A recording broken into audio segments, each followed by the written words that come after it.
कोविड-19 की रोकथाम सभी के लिए एक बड़ी चुनौती बनी हुई है। चिकित्सा क्षेत्र से जुड़े लोगों का मानना है कि वैक्सीन ही इसका एकमात्र कारगर उपाय है। ब्रिटेन के ऑक्सफोर्ड विश्वविद्यालय में कोरोना वैक्सीन के लिए शोध चल रहा है। विश्वविद्यालय में इस वैक्सीन के ह्यूमन ट्रायल के लिए जयपुर के दीपक पालीवाल स्वेच्छा से आगे आए हैं। हमारे संवाददाता धर्मेश भारती ने डीडी राजस्थान के लिए ब्रिटेन में दीपक पालीवाल और उनकी पत्नी पर्ल से ऑनलाइन विशेष बातचीत की। कोरोना महामारी एक वैश्विक चुनौती बन गई है। शोधकर्ताओं और चिकित्सा क्षेत्र से जुड़े विशेषज्ञों का मानना है कि इस महामारी से निपटने का एकमात्र कारगर तरीका है वैक्सीन।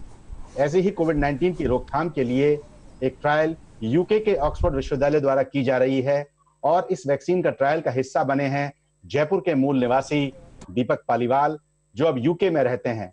वे एकमात्र भारतीय हैं जो स्वेच्छा से आगे आए और ऑक्सफोर्ड विश्वविद्यालय में चल रहे कोरोना वायरस वैक्सीन ट्रायल को अपने ऊपर करने की अनुमति दी। आइए हम बात करते हैं ऐसे ही कोरोना वॉरियर दीपक पालीवाल से, जिन्होंने मानवता के लिए एक मिसाल पेश की है। दीपक, आपका स्वागत है। सबसे पहले मैं ये पूछना चाहूंगा, कितना चुनौतीपूर्ण था ये निर्णय? कितनी मुश्किल हुई आपको इस निर्णय लेने में, क्योंकि ये आसान नहीं था। क्या कहना चाहेंगे? बहुत बहुत धन्यवाद धर्मेश जी। बहुत अच्छा लग रहा है आपसे बात करके। चुनौतीपूर्ण तो था, थोड़ा सा था, लेकिन एक ही सबसे बड़ी चुनौती थी कि हम यहाँ पे अकेले थे, फैमिली सब जयपुर में है और उनको हम नहीं बता सकते थे, क्योंकि यदि उनको बताते तो फिर एक ना ही आती, क्योंकि उनको ये लगता है कि भाई आप इतनी दूर रह रहे हैं, हम लोग इतनी दूर हैं, कुछ भी उल्टा सीधा हुआ तो फिर क्या करेंगे। केवल एक ये चुनौती थी, लेकिन ये सोचा था कि कुछ करना है। हर तरफ आप जहां देखते हैं, कहीं पूरी दुनिया में कोविड की वजह से कोई मौतें हो रही हैं, डॉक्टर्स स्ट्रगल कर रहे हैं, नर्सेस, फार्मासिस्ट, सब लोग स्ट्रगल कर रहे थे। एक यही उम्मीद की एक किरण थी कि कैसे कि ना कैसे कोई वैक्सीन जल्दी से जल्दी आए, और उस कारण एक डिसीजन लिया कि हाँ, करना है। दीपक, आपने जैसा कहा कि परिवार वालों को भी आपने इस बात से जो है अनभिज्ञ रखा। जब परिवार वालों के साथ आपने इस बात को साझा किया तो क्या उनका रिएक्शन था? थोड़ा नाराजगी थी और एक डर था कि भाई आपने किया क्या है। आप जैसे किसी को भी बताएंगे कि अब भाई आपने एक महीने बाद किसी को बताया हमने एक ऐसा वैक्सीन लिया है जिसका केमिकल कॉम्पोजिशन कुछ पता नहीं है, बॉडी में है और कोई भी रिएक्शन हो सकता है। एडवर्स इफेक्ट इसके बहुत होते हैं, जहां से ऑर्गन डैमेज से लेके मौत तक भी होती है क्लिनिकल ट्रायल्स में। वो सब रिस्क थे। तो शुरू में तो बहुत एक नाराजगी, डर सा रहा, लेकिन हमारे ख्याल से अब वो उनको भी अच्छा लगता होगा। जैसा कि आपने कहा कि इस वैक्सीन की ट्रायल आप पे शुरू हो चुकी है, जब इसकी शुरुआत हुई तो क्या आपके अनुभव रहे और किस प्रकार आपको पूरा एक जो सिस्टम क्रिएट करने के लिए कहा गया होगा, थोड़ा उसकी आप हमें जानकारी दें। तो पहले एक किसी दोस्त ने बताया कि ऐसी ट्रायल शुरू होनी है, तो हमने उस पर रजिस्टर, ऑनलाइन जाके रजिस्टर किया। फिर ऑक्सफोर्ड यूनिवर्सिटी का मेल आया कि आपकी एक स्क्रीनिंग होनी होती है। तो ये जो थी, ये हेल्दी इंडिविजुअल्स थे, ये हेल्दी वॉलंटियर्स जो तंदुरुस्त हैं उनके ऊपर होनी थी। तो उन्होंने ये हमको स्क्रीनिंग के लिए बुलाया। जब स्क्रीनिंग के लिए बुलाया तो उन्होंने हमारे सारे बॉडी पैरामीटर्स चेक किए। उन्होंने एक वीक बाद हमारे पास एक उनका ईमेल आया कि भाई आप एलिजिबल वॉलंटियर हो सकते हैं इसके लिए। और वहां से धर्मेश जी उधर सोचा कि अब क्या होगा, क्योंकि अब कोई ये था कि अब तो डोज ही लेना है। और डोज लेने से एक दिन पहले किसी का व्हाट्सएप आया कि भाई ऐसा ऐसा एक क्लिनिकल ट्रायल में किसी की मौत भी हुई है, जो कि एक गलत न्यूज थी, फेक न्यूज थी।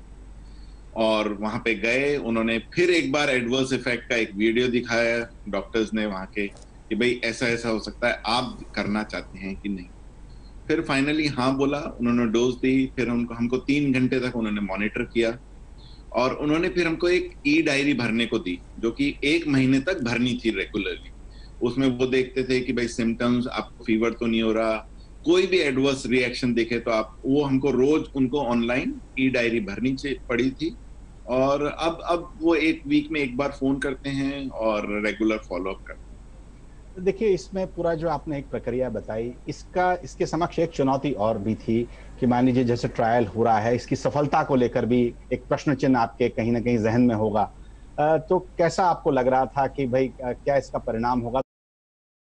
बारे में आप क्या कहना चाहेंगे? सही बताएं धर्मेश जी, हमने ये था कि आज जैसे आपसे बात कर रहे हैं तो हमें नहीं पता कि ये सक्सेस होगा कि फेलियर होगा, लेकिन हमारे के लिए यही बड़ी बात थी कि हमने इसमें पार्टिसिपेट किया, और यदि सफलता होती है तो सभी लोग खुश होंगे, और असफलता है तो उससे वजह से कोई दूसरी ट्रायल शुरू होगी। लेकिन हमने अभी तक परिणाम के बारे में नहीं सोचा। अच्छा हो तो सबके लिए, मतलब दुनिया के लिए एक वैक्सीन आएगी, उससे अच्छी किसी के लिए कोई बात ही नहीं हो सकती। डीडी न्यूज से बात करने का आपको बहुत बहुत धन्यवाद। और जो मानवता के लिए ये आपने बड़ा कदम उठाया है, विश्वास है कि ये सफल होगा, और निश्चित रूप से ये जो कोरोना की जंग है उसमें आपकी ये जो भूमिका है ये सराहनीय रहेगी। और हमारी ओर से, दूरदर्शन परिवार की ओर से, डीडी न्यूज की ओर से आपको बहुत बहुत धन्यवाद। आपने हमसे बातचीत की, धन्यवाद। बहुत बहुत धन्यवाद धर्मेश जी, हमसे बात करने के लिए। आइए अब हम बात करते हैं दीपक पालीवाल की पत्नी से, जो इस वक्त यूके में उनके साथ मौजूद हैं। आखिर वो क्या सोचती हैं, दीपक पालीवाल ने जो ये निर्णय लिया है उसके बारे में उनके क्या विचार हैं? नमस्ते। नमस्कार। सबसे पहले तो डीडी राजस्थान पे आपका स्वागत है। मेरा सबसे पहला जो सवाल आपसे ये है कि दीपक ने बहुत बड़ा निर्णय लिया है पूरी मानवता के लिए। क्या आप क्या कहना चाहेंगे इस पर?